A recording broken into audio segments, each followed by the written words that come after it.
అనంతపురంలో high tension నెలకొంది. అరవింద్ నగర్ లో మద్యం మత్తులో యువకులు హల్చల్ చేశారు. పోలీసులపై కత్తులతో దాడికి పాల్పడ్డారు. నిందితులపై సీఐ శ్రీకాంత్ అటు కాల్పులు జరపడం జరిగింది. అజయ్ అనే యువకుడికి ఈ కాల్పుల్లో బుల్లెట్ గాయాలయ్యాయి.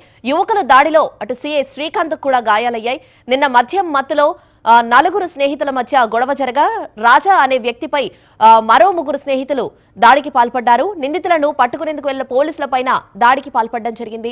అటు స్నేహితుడు రాజాపై కత్తితో దాడి చేశారు అజయ్ కోసం టూ టౌన్ పోలీసులు కూడా గాలింపు చేపట్టారు. తోటపల్లిలోని చెరుకు తోటలో ఉన్నాడని సమాచారం రావడంతో అజయ్ కోసం 2 టీంలుగా ఎస్పీ జగదీష్ వెళ్లడం జరిగింది. చెరుకు తోటలో సీఐపై నిందితుడు అజయ్ కత్తితో దాడికి పాల్పడ్డారు. మరి ఇదే అంశానికి సంబంధించి తాజా డీటెయిల్స్ ని మా ప్రతినిధి చంద్రశేఖర్ అడిగి తెలుసుకుందాము. చంద్రశేఖర్, అనంతపురంలో ఈరోజు ఉదయం నుంచి కూడా హై టెన్షన్ వాతావరణం నెలకొంది. నిన్న రాత్రి రాజా అనే యువకుడి పైన ముగ్గురు యువకులు దాడికి తెగబడ్డారు. ఆ నేపథ్యంలోనే ఈరోజు ఉదయం కీలకమైన నిందితులను పట్టుకునేందుకు, అజయ్ అనే నిందితులను పట్టుకునేందుకు కూడా పోలీసులు ప్రయత్నాలు చేశారు. ఆ క్రమంలోనే సీఐ శ్రీకాంత్ యాదవ్ పైన దాడి జరగడం, ఆ తర్వాత పోలీసుల కలుపు, వీటన్నిటి గురించి అనంతపురం ఎస్పీ జగదీష్ మన దగ్గర ఉన్నారు. మరిన్ని వివరాలు ఆయన అడిగి తెలుసుకునే ప్రయత్నం చేద్దాం. సార్, ఏంటి ఈరోజు ఉదయం నుంచి కూడా హై టెన్షన్ వాతావరణం నెలకొంది, ఎట్లా చూస్తున్నారు మీరు? పోలీసులు కాల్పులు చేయడం, తర్వాత అతన్ని దాడి తెగబడడం, వీటన్నిటిని ఎట్లా చూస్తున్నారు? నిన్న రాత్రి ఒక నలుగురు ఫ్రెండ్స్, అజయ్, రాజా అండ్ సోహెల్, వీళ్ళు ఒక నలుగురు ఫ్రెండ్స్, ఇంకొకరు, ఈ నలుగురు ఫ్రెండ్స్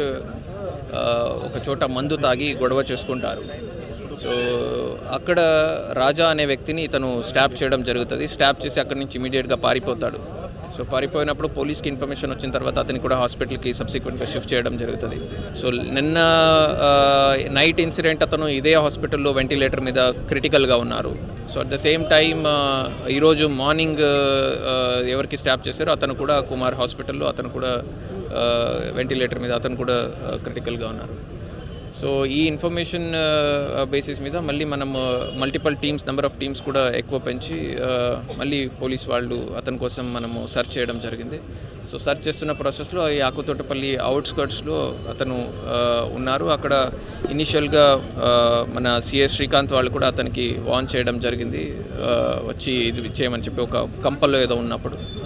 అప్పుడు సబ్సిక్వెంట్గా సిఎస్ శ్రీకాంత్ ఒక రౌండ్ గాల్లో కూడా ఫైర్ చేశాము అని చెప్తున్నారు. సో బట్ స్టిల్ ఆయన బయటకు వచ్చి అతని దగ్గర ఉన్న నిన్నటి నుంచి వాడుతున్న అదే నైఫ్తో మళ్ళీ అతను సిఏ గారికి అటాక్ చేయడం జరిగింది.